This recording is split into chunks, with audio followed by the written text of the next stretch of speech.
all of you that are feeling right now anxious and worried and afraid, and you may have only looked at the what ifs, the terrible things that could happen, it is also important to look at the things that really can give you a sense of it's gonna be okay. There is no need to panic. And one of those aspects is that, as many of you may know, 80% of the people that are infected by the virus have a rather mild symptomology. So 80% of the people will actually feel maybe the symptoms of a cold, or may have slight fever or cough and sneezing, but after about a week or 10 days, they will be okay. And I think that's important to see, that it's the majority of people will not be detrimentally affected by it. Now, once you have the virus, you will also afterwards feel that, not only you feel better, but there is an immunity that the body is able to create. Now, how long the immunity lasts is still not clear, but the estimates are a year or longer. So that is actually really an important fact. So once you had that virus in your system and your immune system defended you and got rid of the virus, then it also has created the strength and the immunity to make sure that even if another virus, another coronavirus may want to just use you as its host, it can't, because your immune system is prepared. Now, as a side fact, that is really the reason why the Spanish flu, and some of you may have heard about the Spanish flu in 1918, where 500 million people were affected by it. That is a reason why the Spanish flu actually stopped, because at some point there were so many people that had developed an immunity that it just could not any further spread and propagate. And so once we have had it, on some level you could say, well, I'm just one of those strongholds that will stop the virus on a global level.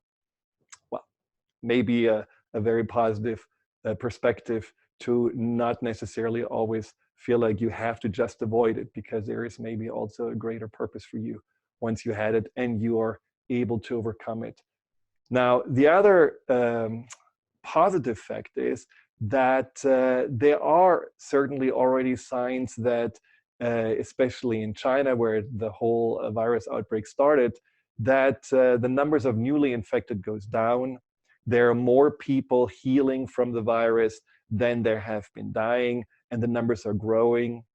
There is certainly also a lot of work that is already done on creating vaccines, and this is not something that needs to be created basically from scratch, since the coronavirus is falling into a family of other viruses where vaccines have been already developed. So at some point, who knows, 6 months, a year, there will be a vaccine, and there are also groups working already on antiviral treatment, which means once you have the viral, that treatment can further help your own defenses to get rid of it.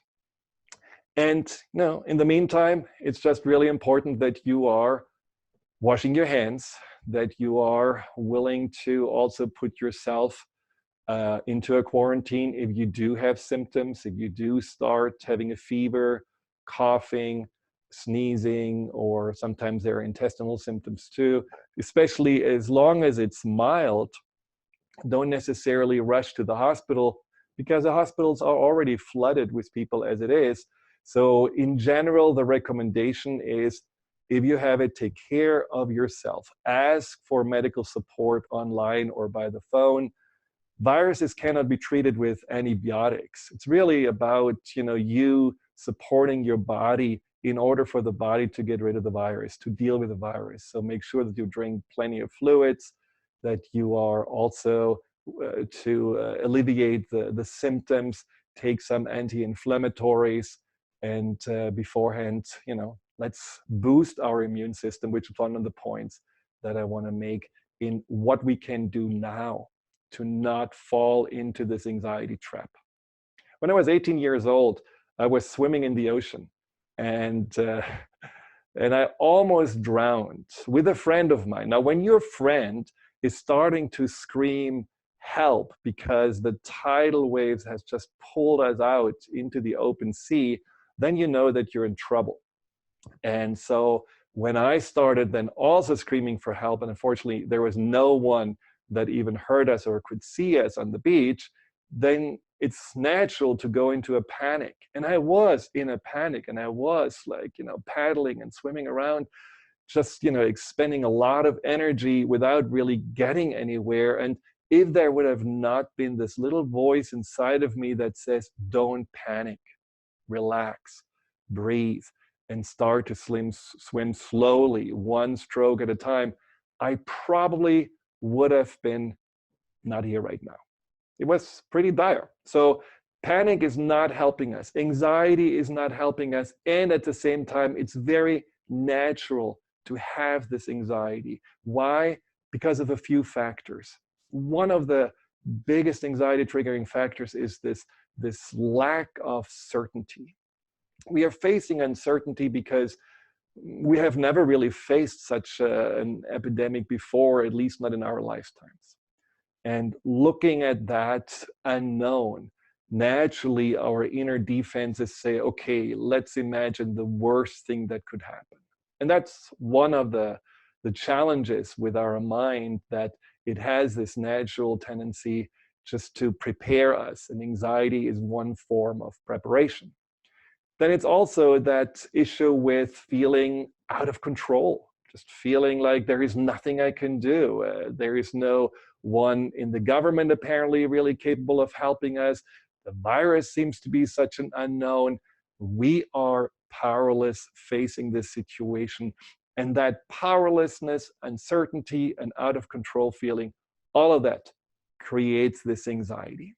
Now, unfortunately, when we go into the anxiety, you know how it feels. It doesn't feel good. And it doesn't really make your mind more clear.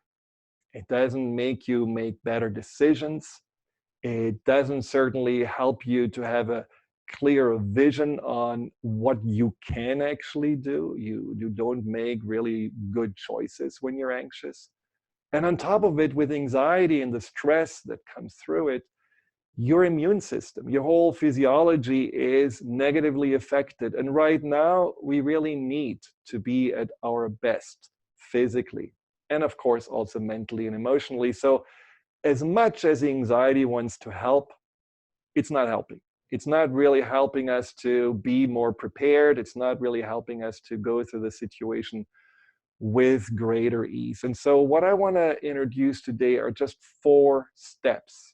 4 steps that can help you to feel after this call much better than maybe how you entered into it. And those 4 steps are steps that include some questions that you may want to ask yourself. They include some concrete action steps you want to take.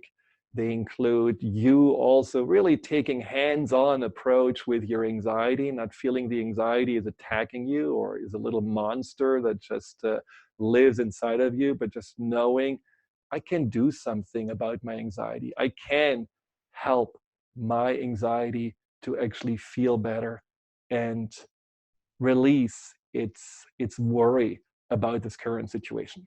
So the first step that I would like you to consider is taking charge. Now, when we are in a situation of powerlessness, like one of my great teachers says, when the pressure is on and you feel really overwhelmed and powerless, do just something. Take the first step and you will feel already much better. And that's absolutely true in this situation. So what that means is that you want to get out of this, feeling like a bunny on the road, staring in the headlights of an oncoming car, feeling paralyzed with anxiety. You want to get out of this and really take focused action. It doesn't have to be wild action. It can be just some little steps. So for example, you could just decide, what am I going to do to prevent spreading of the virus into my family and to the people that I really care about, that I want to make sure that they are not infected. So you could say that buying or creating yourself some hand sanitizers, making sure that you are aware of the do's and don'ts at this current time, just having a plan and knowing, okay, this is my map right now that I use to orient myself through this time. Now, another action step is to take care of your body. Now, there's, if you're a smoker, never a better time than right now to stop smoking. If you're eating junk food, or if you are not really hydrating yourself, or if you are usually staying up until 3 o'clock in the morning and don't get enough rest, if you're never outside in the fresh air, never getting any sunlight, well, this is all the time now to change those habits and make sure that you are having action steps that say, let's turn this around. Let's make sure that the best defense to this situation with the virus is to have the best defense within me, in my physical body. And that means boosting your immune system, stopping the things that are weakening it, including the stress and anxiety, of course. We'll talk more about that. But also those that are really physically draining you and obviously hurting you. And at the same time, boosting your immune system with things like vitamins, vitamin C. I love spirulina, this algae that has also very strong immune boosting effects. Echinacea, garlic, things that, broccoli, things that you can read up on what is really good for right now to make my immune system stronger. Another action step you can take is reaching out to others. I read in the Seattle Times that there is another epidemic right now in Seattle, and that's the epidemic to help each other. It's like a wave of kindness, a wave of random act of supporting each other, offering people to cook or babysit for free or dog walk for free, just because the community is coming together and helping each other. So getting out of this powerlessness feeling and saying, I can do something. I can do something to make a change. I can do something to make myself feel that I'm more in charge. I may not be able to control the virus or the weather or the government, but I can take charge over those things I know are within my reach. And that's in itself a signal to that part in your mind that feels scared and that feels, overwhelmed, that you are actually taking charge, and that maybe there is a reason to feel more trust in you, the one that makes decisions, than itself, that anxious part of you that feels like, it needs to make the decisions and the protection for you by making you hide out or making you run around like a chicken without a head, all of those things. So just taking some steps to feel more empowered will certainly do you a lot of good. The second step is the choice step. Now, the choice step is basically the question on, how do I want to see the situation? Is this a curse? Am I a victim of the circumstances am I in? Am I a little tiny flea that right now is threatened to get shaken off by the earth because, maybe we haven't behaved well? What am I? Or can I see the situation differently? So the first question I would like you to ask yourself is simply, what is maybe the opportunity right now that you can see in this situation we are in this coronavirus? Now, it's a big question, and it's really interesting how many people have been able to find answers for this question. Some of my clients told me that deep inside, they actually embrace this situation of the pandemic because it has brought them and their family closer together. Some people told me that they really feel that this is almost like a time where we are reevaluating our priorities. This is an opportunity to look at, well, what if we would live more in a slower pace? What if we wouldn't always just run around and want more, consume more, go for more, and just go more for the simple things in life? What if this is just a reminder also of the preciousness of our time that we have, looking more at mortality that we all at some point will face? And what if this is also a possibility just to be more mindful with our body and really honor our body more, pay attention more to our body, and not just take it for granted and send it on a treadmill in the gym while watching, the news? So there are a lot of things that could be an opportunity just to make some readjustments. I talked to a client yesterday who told me that he had been airlifted with acute heart failure to a clinic. And, he's not even 50. And on the way to the clinic, he thought he's going to die. So he sent his kids a farewell message. So it was really that dire strait.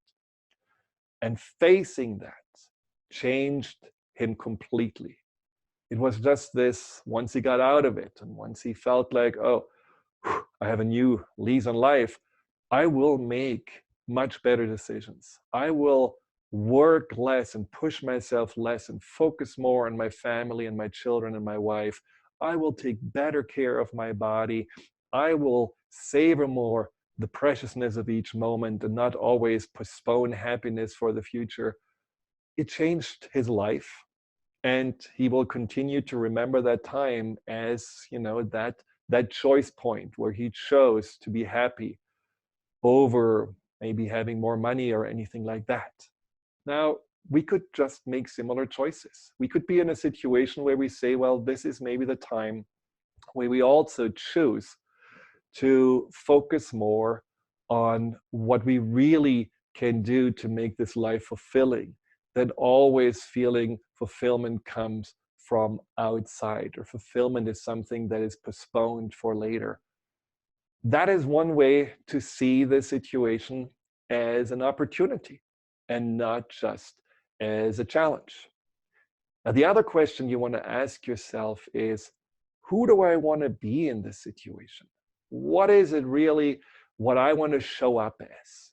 See, we all are somehow obsessed with heroes and superheroes, and we go every week to these, movie theaters to watch how people are in those difficult situations showing up with, courage and strength. And well, why not being a hero in your own life right now? You have that strength inside. You have been overcoming challenges in the past, whether it was loss, whether it was that, you were married, newly married, that can be challenging, or having your first kid and just, finding yourself being a parent. It may be a challenge when you lost someone you loved, or you lost a job, or you may have had a health scare before. You have been dealing with challenges. We all have been. And we have been able to overcome those challenges because there is something inside of us. There are resources inside of us that we could tap into and that allowed us to not only just push through it, but really also grow from it. So ask yourself, of all those resources that you have, and you may want to just go back into your memory lane and collect those resources and remind yourself, okay, who am I really under duress? Who am I when I'm challenged, when push comes to shove? Who do I show up as? What's inside of me? Do I have tenacity, creativity? Am I really good at asking other people for help? Am I just very pragmatic, or am I intuitive? Do I have in those times really a wide open mind towards my spirituality? Do I slow down and, think more carefully and feel my way through the situation? Maybe all of those things. But just find those resources that you know are there and tap into them. And remember, they didn't go anywhere. You just haven't used them for a while. And then ask yourself who you want to be. Do you want to be the pillar of strength and calmness for those around you? Do you want to be someone who is obviously able to see rationally and logically what's going on, but also has hope and optimism in the resilience of the individual and the resilience of human mankind. Do you want to be someone who is teaching others how to go through this and also make the best out of it and show up as someone who has an open heart and is willing to give? Ask yourself who you want to be. Don't ask yourself what this virus can do to you. Ask yourself who you want to be for yourself and others as you're going through the situation. And that in itself is a very empowering choice to make. Now, the third step, another C.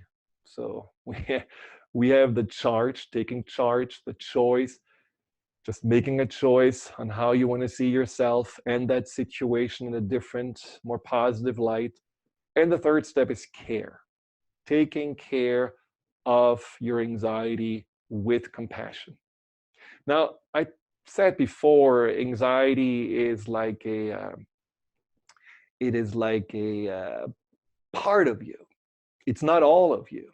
And that is really an important subject that I want to briefly touch on.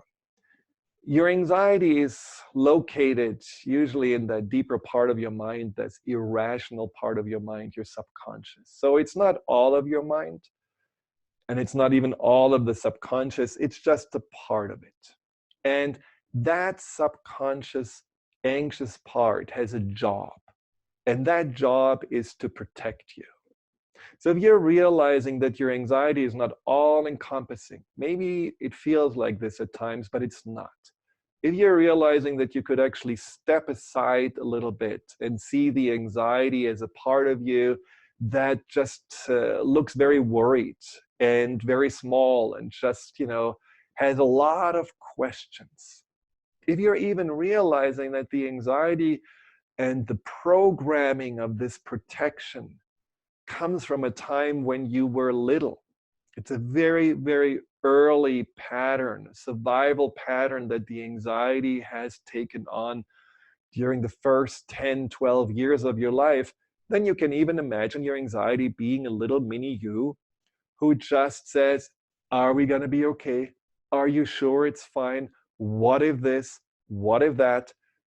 And rather than just either trying to push it aside and ignore it and distract yourself, rather than getting angry and frustrated with yourself, why am I so weak? What's wrong with me?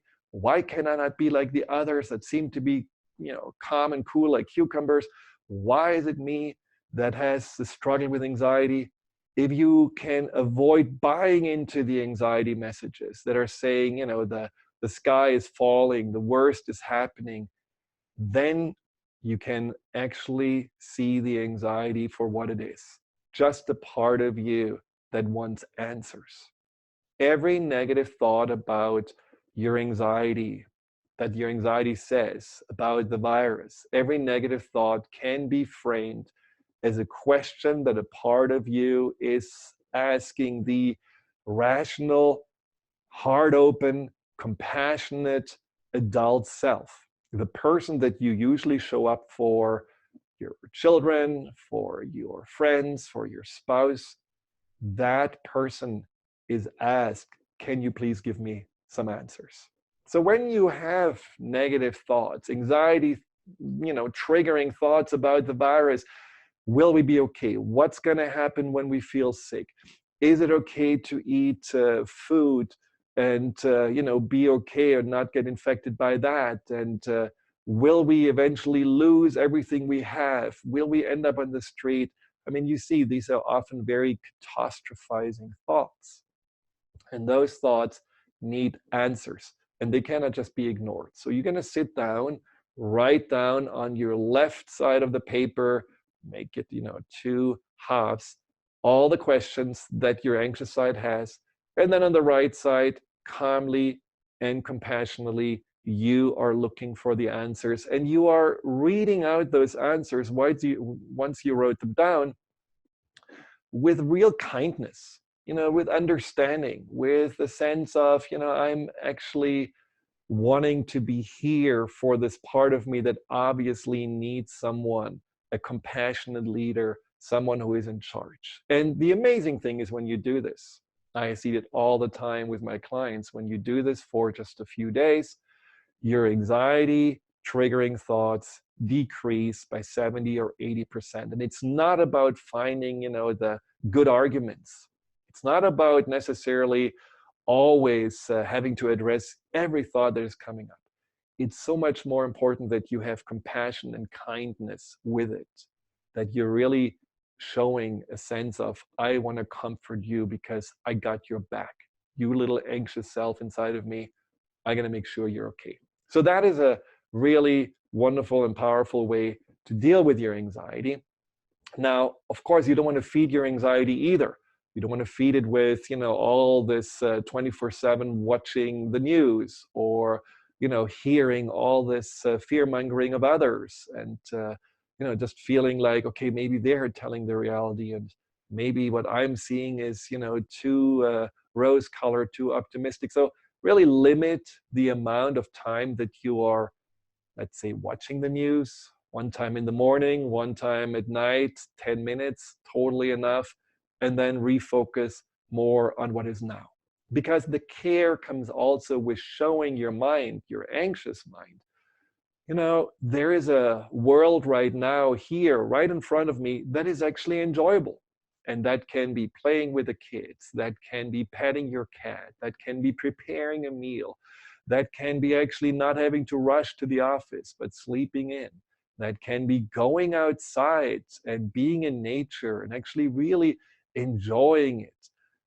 That can be meditating, really allowing yourself to be still and mindful, watching your breath. That can be also, enjoying your senses. Like, a cup of tea can be extremely blissful. A nice, pat on the back, or, something that you see that is very beautiful and pleasant, or a song you hear, or maybe even singing yourself. All of those sensations can be very calming and can give your anxious mind a feeling, maybe life is okay. Maybe there is a reality right now where everything somehow seems to be rather positive and peaceful and joyful. So that is the healthy nutrition that you give your mind, just like you want to give healthy nutrition to your body. Be creative, be flexible. In evolution, it's never about survival of the fittest. Otherwise, dinosaurs would be in the White House. It's about survival of the most flexible. So be flexible also with your mind. Show your mind different ways to be and different ways to right now actually be open and enjoy life. Now, another care moment is to, open your heart.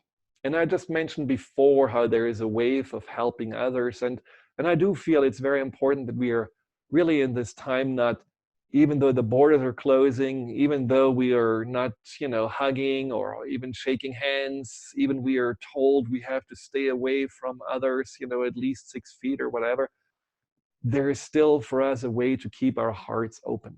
We can still smile at other people. We can still have nice conversations over the phone or Skype or any of those measures. We can still write letters. We can still knock on someone's door. And even if that person is scared to open it, we can say, hey, can we do something for you? Is there anything that you need? We can reach out and be that source of kindness that I think the world right now needs. So don't let yourself get too in, this isolation survival mode. Keep your mind and your heart open, and also keep your spirit open. I think it's very important, if you have any kind of spiritual inclination, to really practice more, to pray more, or to have some, spiritual meditations or books that you are, reading or going for. That is really something that I find also during those times very nourishing. This is a time to not deplete yourself. This is a time to really nourish yourself in all ways. And this is whether you are alone and you feel like, there is no one here and I'm all in my isolated place. How can I nourish myself? Again, it is about reaching out to those that you know that you can reach out to.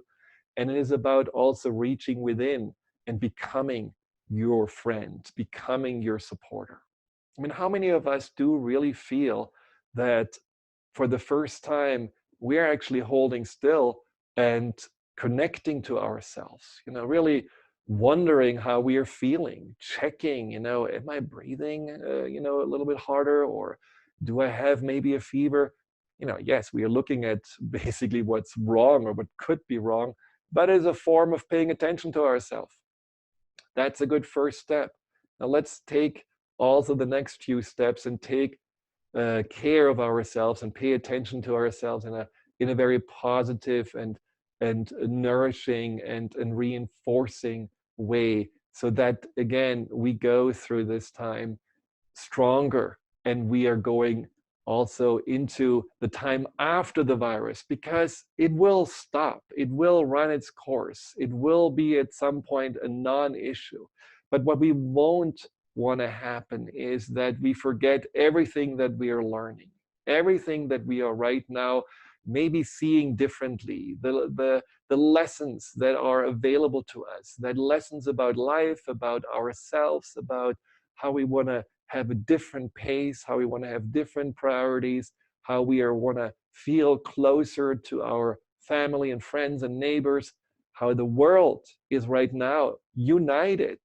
And we want to keep that sense of unity in the future and not forget about it. And I often think about how after September 11, people had their candlelight vigilant, and they were, connected, and there was just a sense of outpouring of compassion and love. And unfortunately, it didn't last longer than 2 weeks. And then it all disappeared in the war. And just again, a lot of things that I find like were opportunities at that time, unfortunately, were wasted. So let's not waste this opportunity that this pandemic brings, and make the best out of it. Now, the fourth step, another C, is commitment. And commitment is basically the step from being, just in a place of, okay, now I'm going to do 1 day of nourishing, 1 day of meditating, 1 day of maybe reading something uplifting or seeing the positive in the situation. And then I'm going to forget it all because the grooves of anxiety and panic are too deep. No, you have to commit every day to something like a routine, something like a plan that you're saying, this is my self-care and self-empowerment plan. I start with just some mindfulness meditation and contemplating all the things that are good in my life right now. Then I'm going to have a plan on how I'm going to be proactively taking charge of what's within my reach right now. I'm going to make sure that I'm going to, through the day, acknowledge all the good choices I am making. I'm going to make sure that my heart going to stay open by, certain deeds and certain things I'm going to commit to during the day. And at the end of the day, I'm going to celebrate that this was actually a day that was maybe more fulfilling than the usual day in the office, because I was more present, I was more connected, I was more aware. So that could be, in a simple nutshell, one of those routines that really make you grow as a person. And that's a growth that I think we all can use and, probably also benefit from. Now, I want to check if there are any questions. Now, if you have any questions, you can easily type them into the little chat box down there at Facebook, and just pose a question. Now, one question someone emailed before was a question about whether someone, could get infected through food, through eating, something that maybe someone else has touched. And the answer is probably not. I mean, it's and of course, if someone sneezes on your apple and you're just shoving it into your mouth afterwards, well, that's probably not a good idea. But in general, if you are eating something that you have washed or that has been cooked, there is really not a risk of getting infected by it. And another question was about whether you are, when you're asymptomatic, if you are not having really any physical symptoms, do you still pose a risk to others? Again, the virus is fairly unknown in this regard, but it looks like only in very, very rare cases. The majority of the cases of infection from one person to the next is really through direct little droplets that come out when you do cough, when you do sneeze, so when you do have symptoms, and not when you're asymptomatic. Yeah, if there are any other questions, let me know.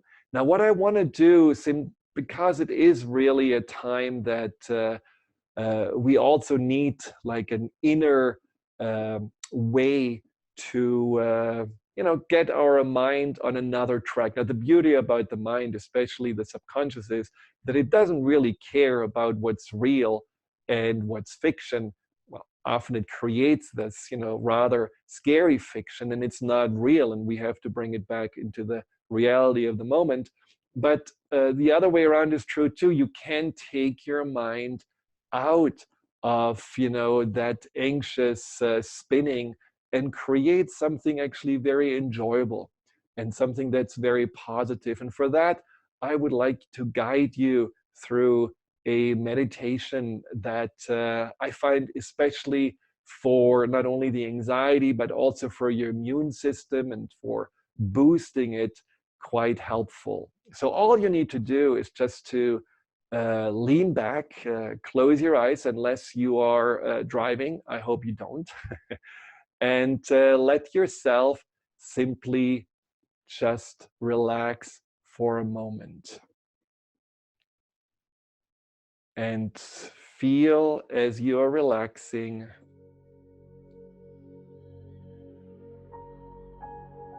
that you are able to go into a place that is calmer, that feels more at peace.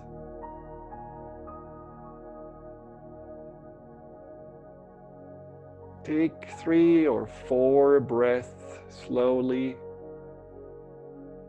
And with every breath, you just recite an affirmation. I'm relaxed, positive, and resilient. My mind and my body have the strength and the courage and the wisdom to deal with anything that comes its way. And then allow yourself to feel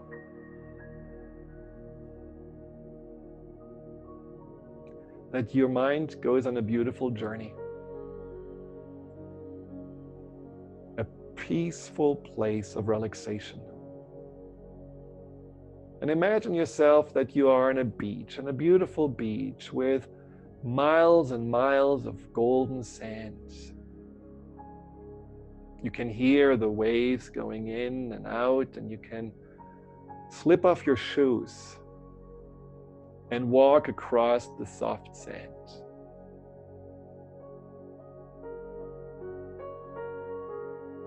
You can gaze out into the distance and see the vastness of the sea, and you watch how the waves are rolling towards the beach, just in a never-ending sequence, one after another. And you hear the sound of the waves building up and then petering out. And just being there on that beach, seeing the ocean, feeling your feet in the sand, you feel so much more at peace and relaxed, so much more aware that everything has a coming and a going. Everything is a giving and receiving. Everything is about letting in and letting go, just like your breath, just like those waves. And as you're relaxing more and more, you find on that beach, somewhere in a protected place, a nice soft blanket that you lay on. And the sun is shining and it's warm.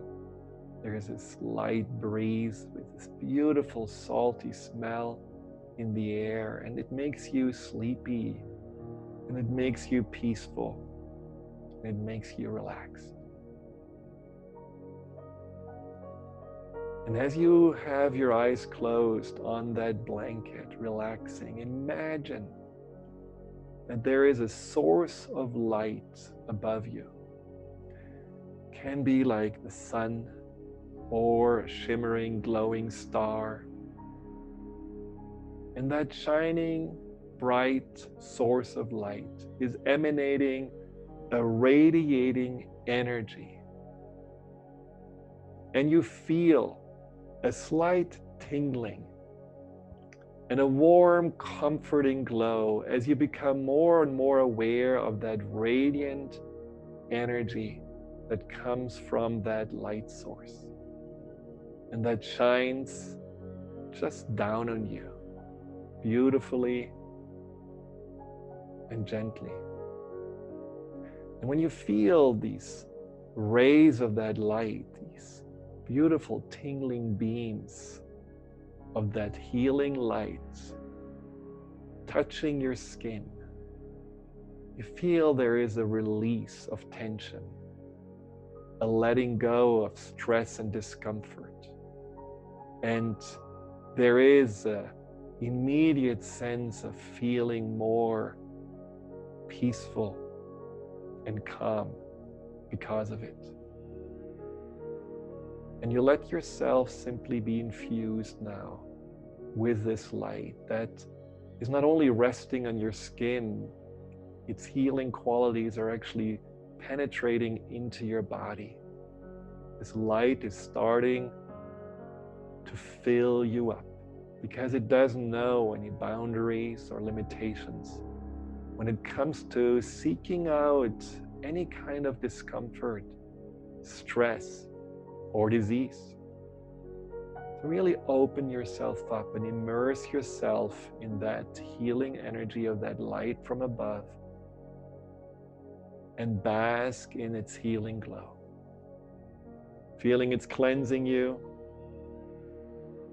feeling it's healing you, letting that stream of light energy continue to gently pour down on you and flowing through you, touching every part of your body. From the top of your head, where it's clearing any negative thoughts or emotions, down your neck and your shoulders, where the light is relieving any tension or stress, all the way down your back, entering every muscle, every fiber, every nerve, clearing away any toxins, clearing away any viruses, clearing away anything that is not in alignment with your health and well-being, reaching every last cell of your body, in your whole body, cleansing you, revitalizing you, healing you, rejuvenating you. Bathe in this light as you feel more and more uplifted and light, more than you have felt for a long time. And your entire system is benefiting from this time basking in the light. All your organs and cells, all the systems of your body are infused now with this light. And They're working in greater harmony with each other. Your whole metabolism is becoming finely tuned to your needs. Your digestive system is working perfectly, using the food that you eat more effectively. And this healing light also gives you a much greater overall sense of strength from within, resilience from within, because your entire immune system, these billions of little soldiers that are out there to protect you and support you and make sure that your whole system is in perfect homeostasis. All of that feels strengthened and more balanced through this light. Because your whole mind and body are more calm and in harmony with yourself, you know that your general resistance to disease and infections is vastly improved right now. So you can go through your day-to-day doings with a calm, confident sense of serenity. And just spend a little bit more time in this light, a little bit more time allowing this light that you visualize to clear any blockages, to cleanse and purify every part of you. Feeling more and more that your entire body is now completely enveloped and filled by this light. You're completely immersed in it, completely bathed in its pure source of healing energy. Letting this light flow through you, creating a greater and greater sense of healing and wholeness. And when I count to 5 to bring you gently back, when you're ready to open your eyes, you will still feel that light inside of you. You will still have a sense of this harmonizing, rejuvenating process continuing to work within you. And every time you just say the word light, imagine the light, this process will have another booster, and you will go through their day with greater lightness and ease. So gently allow yourself to come back. 0, 1, 2, just notice that your eyelids begin to flicker. 4, slowly awakening to your conscious awareness. 5, open your eyes, relaxed and refreshed, fully back. Welcome back. Well, the whole call will be on YouTube as well, so that you are in a place where you can actually, in the future, just take more notes, slow it down, go through this guided meditation again. And feeling is that, there is something that you can also do just to get more and more in alignment with this situation that you're in alignment with yourself as you're going through it and out of this resistance. So there's one quick question that I want you that I want to answer. So one of the listeners says that focusing on fear is causing anxiety. Well, this is an interesting dilemma. Ignoring the fear is, it's not the focusing on the fear, it's focusing on that, what the anxiety is afraid of. Let's face it this way: the fear of dying, the fear of getting ill, the fear of losing, our resources and so on. So that's the messages that the anxiety is giving. And so the fear and the anxiety are, basically not only interlinked. The anxiety, you could say, that inner protector is creating those fearful thoughts. And as I said before, just distracting yourself and pushing those thoughts away isn't really making that inner anxious self feel more safe or more supported by that conscious self. So I find it important to not spend all day long addressing the anxious, fearful thoughts, but really spending every day a little bit of time. And you can do this also in a visualization, to have a chat with your anxious, fearful self, which again, you can visualize a little mini you, that younger self that just needs a little comfort, a little reassurance, just like your daughter or son may need a little help. Or maybe you have animals and every time they are scared because there is thunder outside or they have to go to the vet, you have this calming, comforting inner resource that says it's going to be okay. Now, even the conscious mind, that adult doesn't necessarily know what the future brings because we don't have the magic 8 ball. But we can know that no matter what, we have those resources and we have that strength inside of us to make the best out of it, to deal with it, to be flexible enough, to grow from it. And that is, again, going back to those 4 steps, what those 4 steps can take you to that empowered, comforting, compassionate leader that you, your family, your friends, and the world needs right now more than ever. So take charge and make sure that you are not just sitting and waiting for this all to pass, but be proactive in small steps with taking care of yourself, with taking care of others, and making sure that every day you acknowledge yourself for having done a great job, because that's really important too, that this is not just something that you take for granted. Really give yourself positive feedback there. Second, make a choice. How do you want to see the situation as an opportunity to grow and make your life and maybe the world better? The other day I saw a picture of Beijing a year ago. It was gray and there was smog and people were wearing masks because of all the bad air.